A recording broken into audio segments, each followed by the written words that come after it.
प्यारे बच्चों, मैं जोगेंद्र कुमार आज की इस क्लास में आप सभी का स्वागत करता हूं। आज हम कक्षा 6 गणित अध्याय 9 आंकड़ों का प्रबंधन शुरू करने जा रहे हैं। इससे पहले हम दशमलव जो अध्याय 8 था दशमलव उसे कंप्लीट कर चुके हैं और उसकी प्रत्येक प्रश्नावली के हर एक प्रश्न को हम अच्छी तरह से सोल्व कर चुके हैं। अगर आपने वह चैप्टर नहीं देखा तो उसे भी जाके जरूर देख लेना। हम क्या करते हैं, जब भी कोई अध्याय शुरू करते हैं तो उसके बारे में पूरी डिटेल एक बार आपको क्लियर करा देते हैं, ताकि उसके बाद जो प्रश्नावली आएगी उसमें प्रश्न आएंगे उन्हें करने में बहुत आसानी रहे।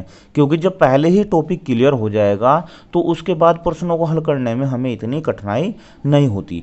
तो देखो, क्या है अध्याय का नाम, आंकड़ों का प्रबंधन। तो इसमें सबसे पहले हम जानेंगे कि आंकड़े क्या होते हैं, उसके बाद हम समझेंगे कि आंकड़ों का प्रबंधन कैसे किया जाता है। तो एक एक करके देखिए, अध्ययन करते हैं, चर्चा करते हैं। ठीक है, अब देखो, सबसे पहले हम इसकी भूमिका देखते हैं। आपने अपनी कक्षा में अपने शिक्षक को रजिस्टर पर प्रतिदिन विद्यार्थियों की उपस्थिति अंकित करते या प्रत्येक टेस्ट और परीक्षा के बाद आपके द्वारा प्राप्त अंकों को अंकित करते हुए देखा होगा। मतलब आपने जो स्कूल में उपस्थिति रजिस्टर है उसमें बच्चों के नाम चढ़े हुए होते हैं। ठीक है, एक आपको जब आप पेपर देते हैं तो उसके बाद एक रिजल्ट मिलता है, उस रिजल्ट में भी आपके नंबर चढ़े होते हैं, किस विषय में कितने नंबर आए हैं और किस विषय में ज़्यादा नंबर आए हैं। ठीक है, अब देखो, एक ये सारणी दिखा रहे हैं हम आपको, इस सारणी को ध्यान से देखो। इसमें क्या हुआ है कि एक गेंदबाज है, जो गेंदबाज बोलते हैं बॉलर को, ठीक है, जो बॉल करता है, तो उनके नाम है ABCD और उन्होंने 10-10 ओवर किए हैं और मेडन ओवर दिए हैं उन्होंने। ए ने तो दिया है 2 मेडन ओवर। मेडन ओवर का मतलब होता है उसमें उसने कोई रन नहीं दिया। ठीक है, और उसने ए ने 10 ओवर में जो 40 रन दिए हैं, विकेट लिए 3 हैं। तो इस तरह की ये एक सूचना है, क्या है, उसके बारे में एक सूचना है, मैच के बारे में। वही मैच हुआ है और उसी मैच में अब बल्लेबाजों की सूचना है।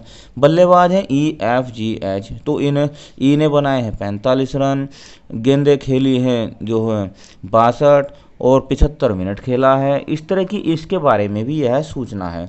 आप जानते हैं कि खेल में कौन जीता या कौन हारा, केवल यही सूचना अंकित नहीं की जाती, यानी कि यही सूचना अंकित नहीं की जाती है कि कौन जीता है कौन हारा है। इसमें प्रत्येक सूचना अंकित की जाती है, जैसे किसी बॉलर ने कितने विकेट लिए हैं, कितने रन दिए हैं, किस बैट्समैन ने कितने रन दिए लिए हैं और कैसे खेला है, कितनी बॉल खेला है, कितनी देर तक खेला है। इसका मतलब यह हुआ कि जो हमें सूचना प्राप्त होती है, कहीं की भी सूचना, किसी भी तरह की सूचना मिलती है, उसे हम आंकड़े बोलते हैं। इसकी परिभाषा देखो क्या है। आंकड़े संख्याओं के वे संग्रह हैं जो कुछ सूचनाएं देने के लिए एकत्रित किए जाते हैं। क्या समझे? यानी कि आंकड़े जो हैं वे सूचनाएं हैं, वे आंकड़े संख्याओं के वे संग्रह हैं जो कुछ सूचनाएं देने के लिए एकत्रित किए जाते हैं। यानी कि जो सूचना है और उन्हें इकट्ठी करके हमारे सामने पेश किया जाता है उसे हम आंकड़े बोलते हैं। अब आपकी समझ में क्लियर आ गया होगा कि आंकड़े किसे कहते हैं। आंकड़ों का अभिलेखन, आंकड़ों का अभिलेखन। अब आंकड़ों के बारे में तो हमें पता चल चुका है कि क्या होते हैं, ठीक है, लेकिन इनका अभिलेखन कैसे करेंगे, इसके लिए एक उदाहरण लेते हैं कि एक स्कूल से किसी कक्षा के विद्यार्थी सैर पर जाने की तैयारी कर रहे हैं। क्या कर रहे हैं? सैर पर जाने की। सैर किसे बोलते हैं? पिकनिक पर जाने की तैयारी कर रहे हैं। शिक्षक ने विद्यार्थियों से 4 फलों, केला, सेब, संतरा या अमरूद में से एक फल चुनने को कहा। इसकी सूचना बनाने का कार्य उमा को सौंपा गया। उसने सभी बच्चों की एक सूची बनाई और प्रत्येक नाम के सम्मुख उसके द्वारा चुना गया फल लिख दिया। यह सूची बच्चों की पसंद के अनुसार उन्हें फल देने में शिक्षक की सहायता करेगी। चलो, उमा ने क्या किया, यह एक सूची बना ली कि कौन बच्चा, उसका नाम लिख लिया और उसके सामने उसकी पसंद का फल लिख लिया। अब क्या होता है, ये देखो, राघव केला पसंद करता है, प्रीति सेब पसंद करती है, इसलिए इसी तरह सब बच्चों के नाम लिख लिए। इसके बाद होता क्या है, यदि शिक्षक यह जानना चाहे कि कक्षा के लिए कितने केलों की आवश्यकता होगी, भाई कितने केले लेने चाहिए, तो उसे सूची में दिए गए नामों को एक एक करके करके पढ़कर केलों की संख्या गिनती करनी पड़ेगी। अब देखो वह यह देखेगा कि भाई कौन कौन बच्चा है केला पसंद कर रहा है, तो उन्हें सबको गिनेगा वह। लेकिन जब वह इन्हें गिनेगा तो उसे इसमें ज़्यादा समय लगेगा लगेगा ना। इससे ज्ञात होगा कि कुल कितने केलों की आवश्यकता है। ऐसे सेब संतरों सबकी अलग अलग संख्याएं ज्ञात ज्ञात करनी पड़ेगी पड़ेगी ना। अब यदि सूची में विद्यार्थियों की संख्या 50 हो जाए तो इसलिए उमा एक एक करके केवल एक इन फलों के नाम ऐसे लिखती है, केला सेब संतरा अमरूद, वो अमरूद संतरा सेब केला संतरा अमरूद केला केला सेब ऐसे लिखती है। अब अगर ऐसे लिखेगी तो फिर क्या होगा, ये तो बहुत कठिन काम हो जाएगा, बड़ा हो जाएगा। लेकिन इसके लिए वह एक तरीका लगाती है। क्या करती है, वह जितने बच्चे केला खा रहे हैं उनके नाम की कंकड़ इकट्ठी कर लेती है, फिर संतरे वालों की कर लेती है, फिर सेब वालों की, फिर अमरूद वालों की। उसके बाद उसे पता चल जाता है कि केला कितने बच्चे पसंद कर रहे हैं, संतरा कितने बच्चे पसंद कर रहे हैं, सेब कितने बच्चे पसंद कर रहे हैं और अमरूद कितने बच्चे। इस तरह आइडिया लग जाता है। अब इसके बाद आंकड़ों का संगठन, ये तो होगा अभिलेखन। अब संगठन कैसे करते हैं, इसका भी एक तरीका है। सलमा ने जो सूचनाएं प्राप्त की, किसने की, सलमा ने। ये जो कंकड़ इकट्ठी की ये सलमा ने इकट्ठी की। वही सूचना रोनाल्ड एक पेन और कागज लेकर ज्ञात कर सकता है। अब रोनाल्ड ने क्या किया कि एक कागज और एक पेन ले लिया। उसे कंकड़ों की आवश्यकता नहीं है। वह बच्चों से यह भी नहीं कहता कि आओ और वर्ग में कंकड़ रखो। यह वह निम्न सारणी तैयार करता है। क्या करता है, सारणी तैयार करता है। केला केला फलों के नाम लिखता है, केला संतरा सेब अमरूद, और उसके सामने टिक लगाता है। टिक लगाकर उसे पता लग जाता है कि केला कितने बच्चे पसंद कर रहे हैं, संतरा कितने बच्चे पसंद कर रहे हैं। क्या आप रोनाल्ड की सारणी को समझ रहे हैं? आप एक बार बताइए, क्या रोनाल्ड की सारणी आपकी समझ में आ रही है? एक टिक चिन्ह क्या सूचित करता है, एक बच्चा। 4 विद्यार्थी ने अमरूद को चुना। अमरूद के सम्मुख कितने चिन्ह लगे हैं, राइट के चिन्ह लगे हैं 4। कक्षा में कुल कितने विद्यार्थी हैं, ये सभी सूचनाएं ज्ञात कीजिए। इन विद्यार्थियों के बारे में चर्चा कीजिए। कौन सी विधि सबसे अच्छी है, क्यों? यदि बहुत अधिक ज़्यादा आंकड़ों से सूचना प्राप्त करनी हो तो कौन सी विधि अधिक उपयोगी होगी, यानी कि लाभप्रद होगी। अब एक उदाहरण लेते हैं हम। दोपहर के भोजन योजना के लिए एक शिक्षक प्रत्येक विद्यार्थी के भोजन की रुचि जानना चाहता है। शिक्षक इस सूचना को एकत्रित करने का कार्य मारिया को सौंपता है। मारिया इसे एक कागज और पेंसिल लेकर करती है। भोजन की रुचियों को एक स्तंभ में लिखकर वह प्रत्येक विद्यार्थी की रुचि के लिए उस रुचि के सामने एक खड़ी लकीर, यानी कि एक खड़ी लकीर अंकित करती है। देखो अब होता क्या है कि भोजन रुचि लिख दी, यानी कि केवल चावल कितने बच्चे खा रहे हैं, तो उसने इतनी ही लाइन खड़ी कर दी। केवल रोटी कितने खा रहे हैं, इतनी ही लाइन खड़ी कर दी। ठीक है, चावल और रोटी दोनों कितने बच्चे खा रहे हैं, इतनी ही लाइन खड़ी कर दी। उपरोक्त सारणी को देखकर उमेश ने विद्यार्थियों को गिनने की एक बेहतर विधि का सुझाव दिया। उसने मारिया से चिन्हों को 10-10 के समूह में निम्न प्रकार व्यवस्थित करने को कहा। उसने क्या कहा कि जो है इन्हें 10-10 में बांट, 10-10 का इकट्ठा कर दो, बंडल बना दो। अब जब उसने 10-10 का बंडल बनाया तो गिनना और आसान हो गया। देखो 10 ये 11 12 13 14 15 16 17 हो गए।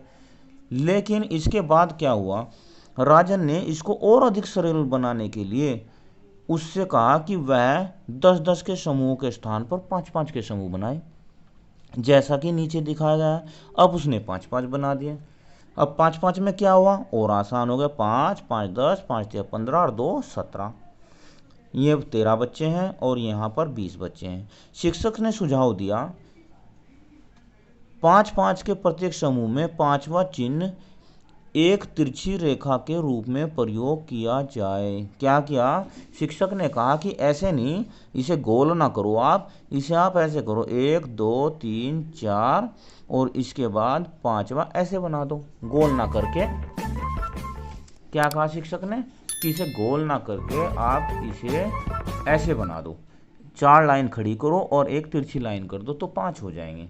ठीक है, अब ऐसे ही करने का सुझाव दिया तो तिरछी रेखा के रूप में प्रयोग किया जाए, जैसा कि चित्र में दर्शाया गया है। इन चिन्हों को मिलान चिन्ह टेली मार्क्स कहते हैं। इस प्रकार 5 और 2 7 यह दर्शाता है कि गिनने में 5 जमा 2 है, और ये 5 और 5 यह दर्शाता है कि 5 और 5 10 है।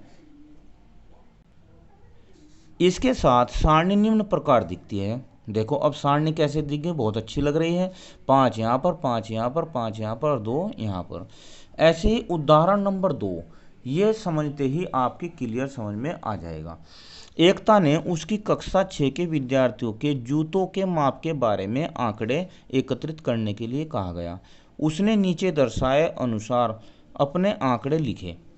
क्या किया, उसने पूरी कक्षा के बच्चों के जो जूतों की माप थी, यानी कि किस बच्चे को किस नंबर का जूता आता है, उसके टोटल नंबर लिख लिए।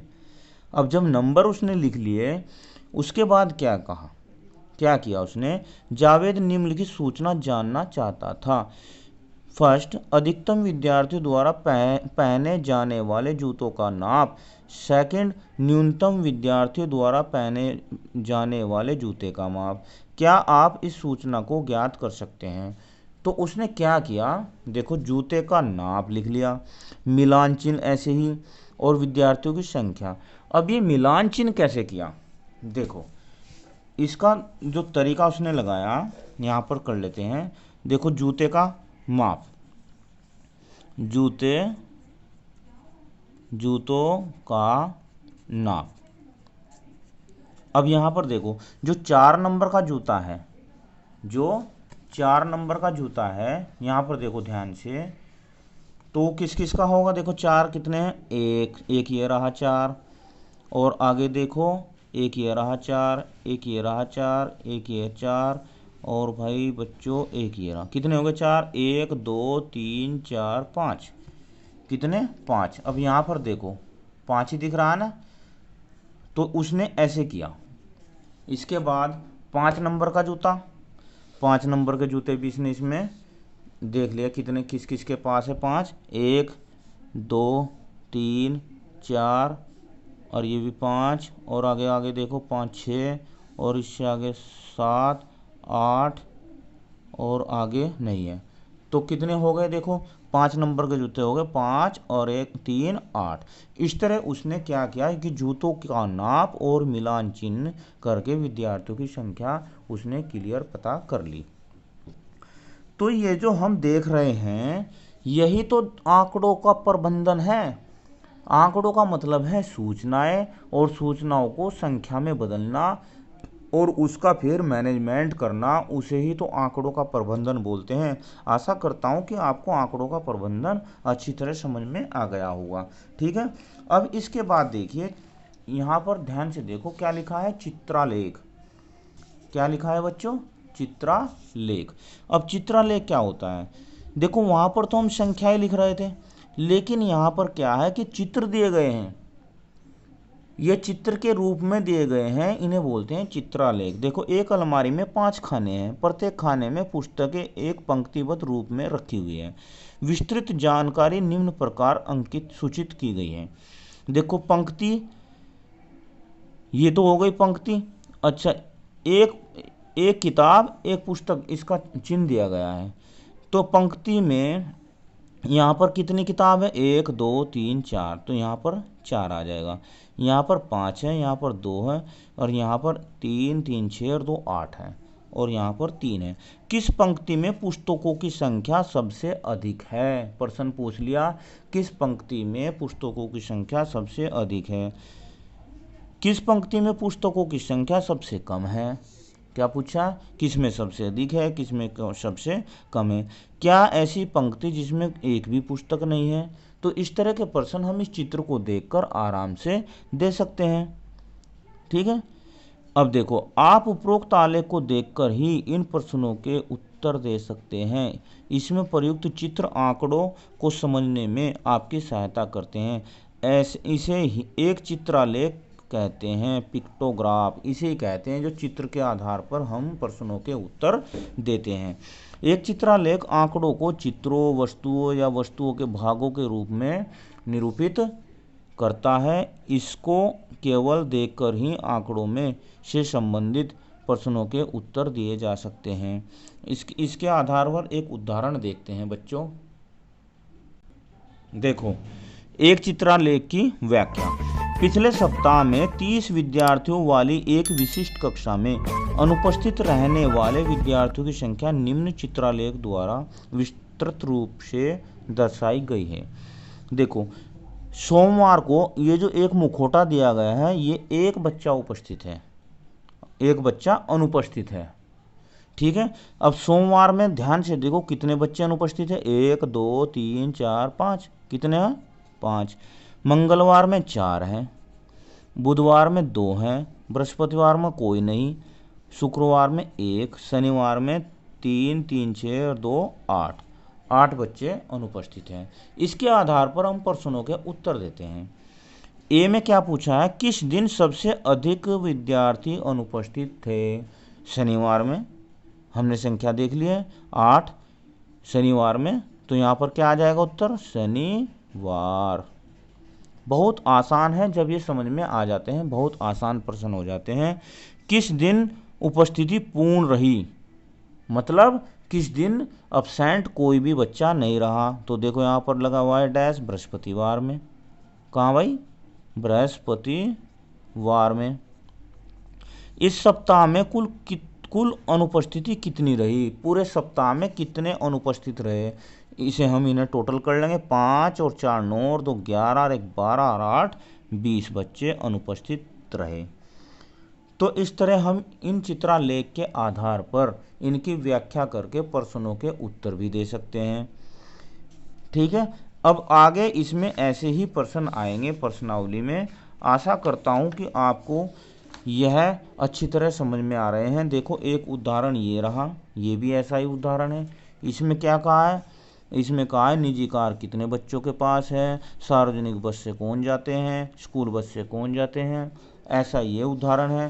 ठीक है, आपकी पुस्तक में दिए गए हैं, आप इनके आधार पर प्रश्नों के उत्तर दे सकते हैं। और इससे अगली वीडियो में हम प्रश्नावली 9.1 के सभी प्रश्नों को हल करेंगे। आशा करता हूँ यह वीडियो आपको बहुत अच्छी लगी होगी, समझ में आ गया होगा कि आंकड़े किसे बोलते हैं, आंकड़ों का प्रबंधन कैसे होता है, चित्रालेख किसे बोलते हैं, आंकड़ों का अभिलेखीकरण कैसे करते हैं। आशा करता हूँ आपको वीडियो अच्छी लगी होगी। धन्यवाद, आपका दिन शुभ हो।